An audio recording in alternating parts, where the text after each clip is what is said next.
Welcome to the Slop Farm. Enjoy the video. In this video, I will explain how to make sea moss pills. We'll start by preparing the raw sea moss, ensuring it's clean and ready. Next, we'll cover the essential drying process to preserve its beneficial properties. Then, I'll show you how to transform the dried sea moss into a fine powder. Finally, we'll walk through the steps of filling your capsules, so you can easily create your own sea moss supplements at home. First, thoroughly clean your raw sea moss. Place it in a large bowl and rinse it multiple times with fresh, filtered water to remove any sand, debris, or ocean particles.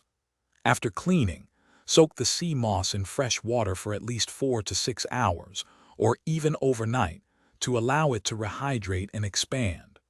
Once rehydrated, give it one final rinse before moving to the next step. Once your sea moss is clean and rehydrated, it's time to dry it completely.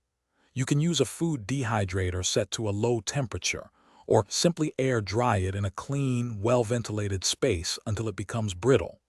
This usually takes 1 to 2 days. After it's fully dry, break it into smaller pieces and grind it into a fine powder using a clean coffee grinder or a high-speed blender. Consistency is key here. Now for the final step, filling your capsules. An encapsulation machine can make this process much faster and more efficient. Choose your preferred capsule size, such as a 00 for a common dosage. Follow the machine's instructions to evenly fill the empty capsules with your sea moss powder. Once filled, close the capsules securely. Store your finished sea moss pills in an airtight container in a cool, dark place to maintain their freshness and potency. Thanks for watching. Consider subscribing if we helped you today.